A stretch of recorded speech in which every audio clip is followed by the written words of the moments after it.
No, I mean, there's a difference though, I think, between being mildly bored, but then there's another kind of boredom that I think you're talking about, which is reading. Reading requires sitting alone by yourself in a quiet room, and I have friends, intelligent friends, who don't like to read because it's not just bored, there's an almost dread that comes up, I think, about having to be alone and having to be quiet, and you see that when you walk in. When you walk into most public spaces in America, it isn't quiet anymore. They pipe music through. And the music's easy to make fun of because it's usually really horrible music, but it seems significant that we don't want things to be quiet ever anymore.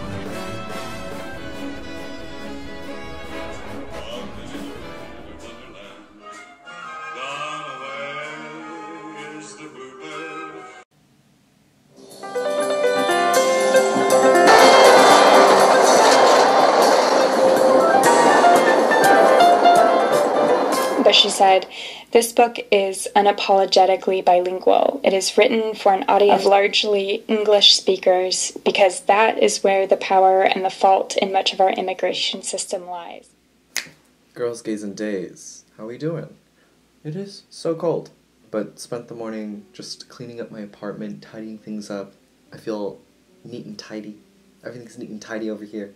I went through a field day of copyright issues and stuff for this recent vlog, but we made it, I think. Let me check. Beautiful, yes! Now I just have to edit the thumbnail and description box and everything. Ooh, bits and bits. Some Reba reads. I've been playing BookTube catch-up, and she just put out this amazing 40-minute vlog. I love a long vlog. Yeah, just really playing catch-up with everybody as we finalize our year, our reading year, and 2024 as a whole.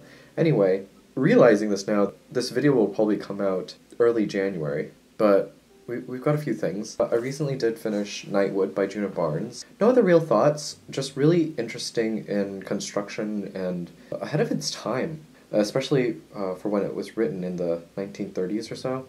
Yeah, I think this will be something that I'll constantly revisit. Barnes's focus on the interiority and the writing of it all is really interesting. Woolfian, in a sense. Yeah, the ending was just really gut-punchy and violent, a bit abstract and out there. That feels a bit detached from the rest of the text in that it almost feels severed. It was a whirlwind of so many ugly, inside ugly feelings that are hard to exercise outwards, to puke out.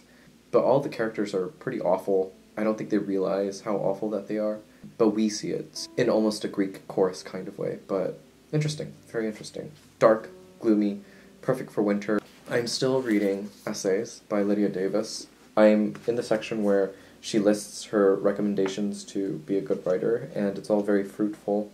I've said it before and I'll say it again, but Lydia Davis taught me how to write. If there are any writers out there, I think she's really interesting to look at, and this one's really informative. Enjoying this a lot.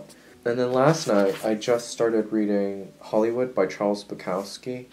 I don't really want like a big serious book to think about because I'm finalizing my reading for the end of the year, so I thought this would be fun. And wow, it's funny like what you used to read growing up, being 16 and angry and angsty and all. Yeah, I read a lot of Bukowski. I read the poetry and I read the novels. This was the only one that I didn't read, I think because what is it called, Barfly or something. I just wasn't interested in his like movie world so much. I don't know why. And this is about that and him turning in a script, but it's about him essentially who gets a bunch of money for a script that hasn't been written yet. And isn't that a luxury? And a luxury I think Bukowski lives and dreams upon. Very dialogue heavy, sarcastic, your usual Bukowskian writing on drinking too much, people partying, and women. So far, so good. The chapters are really short and really easy to get through. Today, I have to finalize my Christmas shopping. My brother and another friend was just like, yo, can you pick this up for me, please?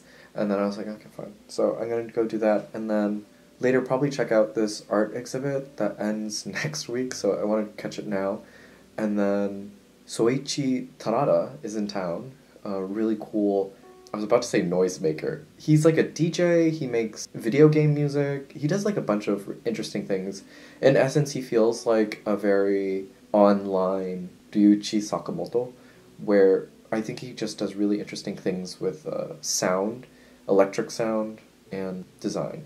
It feels very online, and I like that. Probably stop by a cafe somewhere before that to do a bit of writing, reflection, and reading.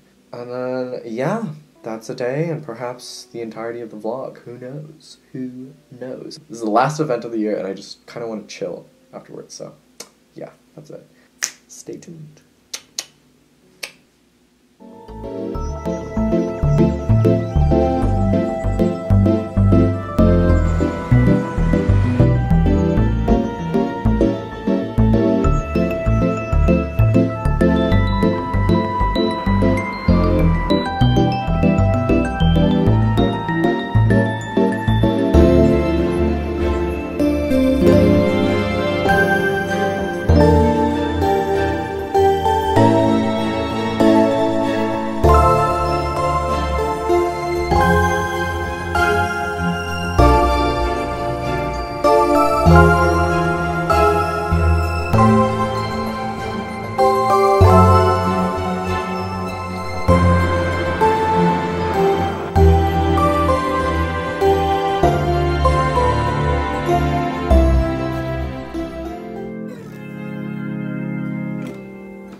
Feel like the purpose of your life is to gratify yourself and get things for yourself and go all the time, there's this other part of you that's the same part that can kind of is almost hungry for silence and quiet and thinking really hard about the same thing for maybe half an hour instead of 30 seconds, that doesn't get fed at all. It makes itself felt in the body in a kind of dread in here.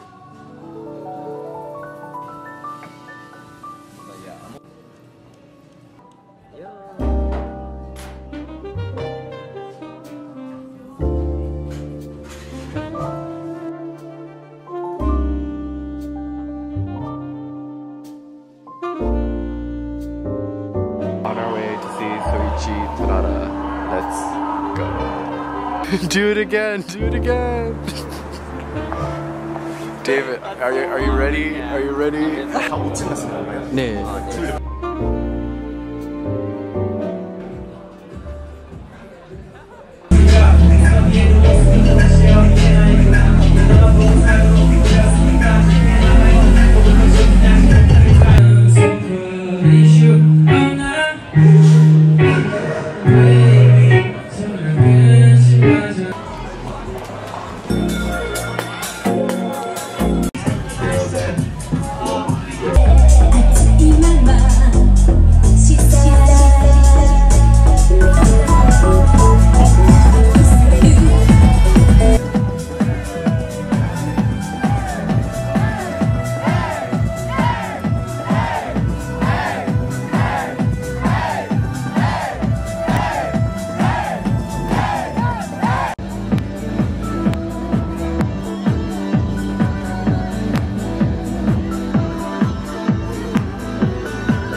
culture gets more and more hostile.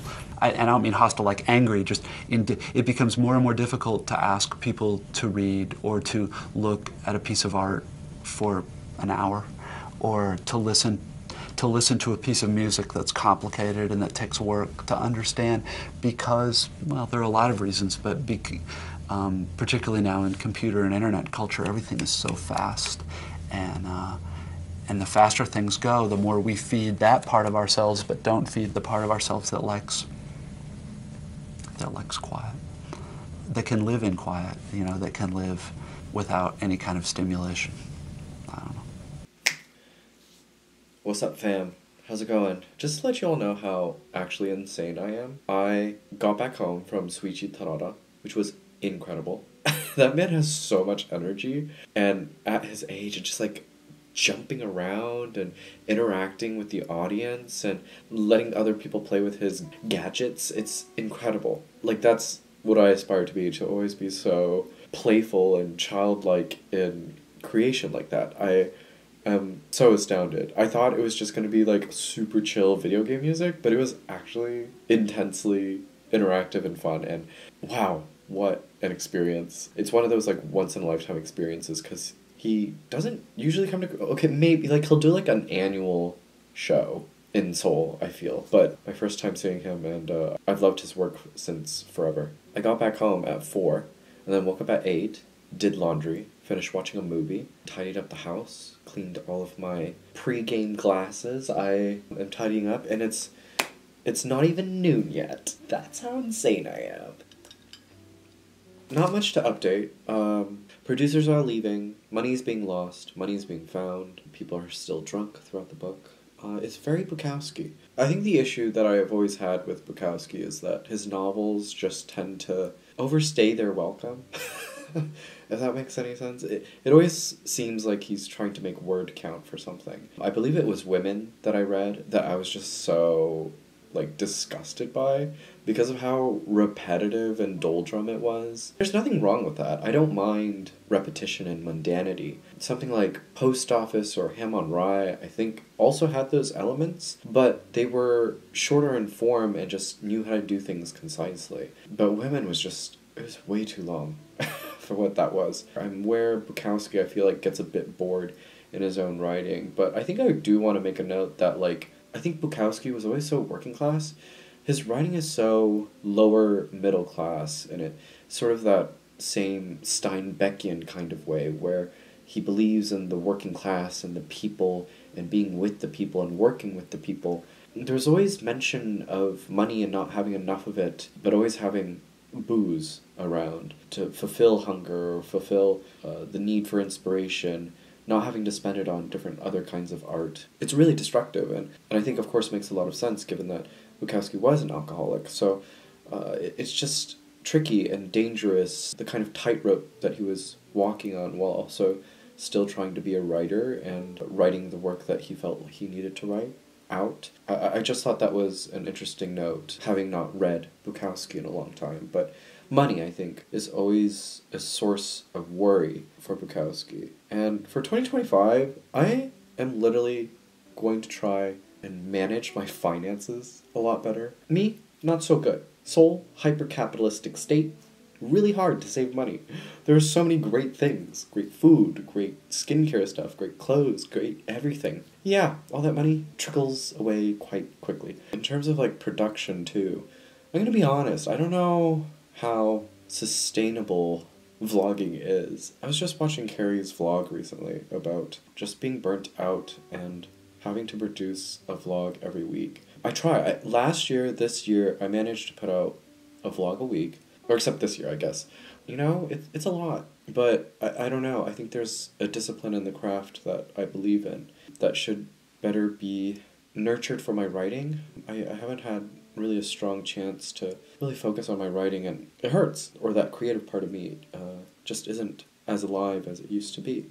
Because in a ways, the vlogs also offer a bit of writing that come from my journals and come from my own thoughts, and I think would better be enriched in fiction, my own fiction writing. So, yeah, it was also Reba Reed's too. I was a bit jealous that she managed to write every day in November. I was just like, God, I need to do that. I really do.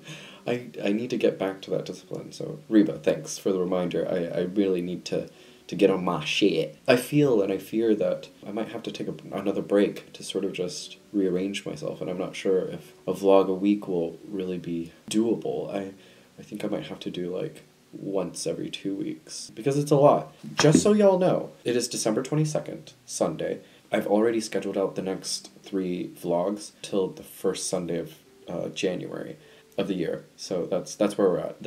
You're watching this. You can kind of see the way time works on this platform, because yeah, it takes time to edit, it takes time to put out the vlog. That's just how time works on Nathan's Nook. Also, before I saw Suichi, I did have a chance to go to this really cute space. It's called CCCS Space, and they hold different kinds of exhibitions there, and workshops too. It's a really interesting space. There was an exhibition by Yellow Hippie Studio, and really just fun, interesting pieces. Nooses in the shape of wreaths, Gundam models with dicks, and it's just really playful and useless objects. Name of the exhibition is Such a Waste. It's just objects that are just kind of there and meant to be amusing and not have any real purpose or thought. And I just kind of like that sometimes. Look at a piece of art and just be like, huh, yeah, that's funny. It's a bit kitschy. I love kitsch, honestly. I just love fun objects. Today, I'm so upset because I should have done it yesterday, but back in Hanam, where I saw this exhibition, there's another gallery that I totally forgot that's doing, that has a few pieces of Kusamas, Yayoi Kusamas. So I'm going to go see that today with David. We love David. And then maybe coffee or food or something. But before that, I totally forgot. I have last minute Christmas shopping. And I have to get some stuff at Kyobo for some people. So I will have to do that first. And then I'll meet David in Hanam later. Guess what, y'all?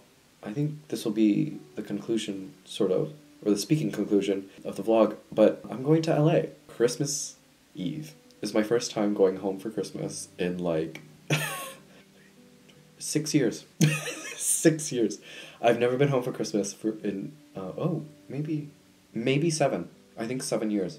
Almost a decade, yeah. I've just been a working gal, y'all.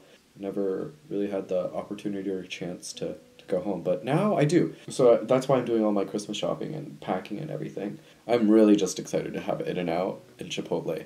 Yikes! And yeah, I think my reading will just kind of cool off, because if you must know, I guess. Let me see here. Let me go get them. Ooh, Dusty Didion. I am thinking and planning and have sort of tier ranked my Didions, but I realized I need to give this a reread. I think the last time I read this was 2016 or 17. I need to pay this a revisit, sort of solidify my thoughts on all of the fictions by Didion. But I hate this cover. I'm so sorry. This is just awful. It's not so bad, but anyway. So I was thinking of rereading this. I definitely want to finish Han Gang's books as well. I don't know if I'll ever do a tier list because not all of her work's translated. She's written poetry as well, and a lot of like other nonfiction pieces that haven't been translated, and it just doesn't seem fair like that. So yeah, excited to get to The Vegetarian. I think this will sort of be my day-to-day book, as well as this, maybe.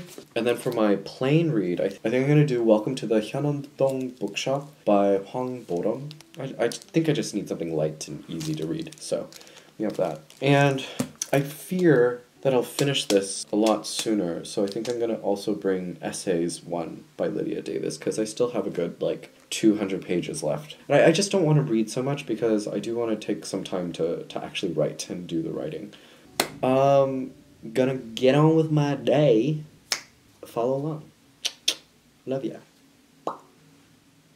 Being what you call grown up isn't a lot of fun a lot of the time. There are things you have to do. There are things you want to do that you can't do for a variety of reasons. And I think I think for young people in America, there are very mixed messages from the culture. There's a streak of moralism in American life that extols the virtues of being grown up and having a family and being a responsible citizen.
do what you want, gratify your appetites, because when I'm a corporation, appealing to the parts of you that are selfish and self-centered and want to have fun all the time is the best way to sell you things, right? And it works very well as a system for running an economy and keeping goods produced and sold, and it works wonderfully. The ways in which it doesn't work are much more difficult to talk about.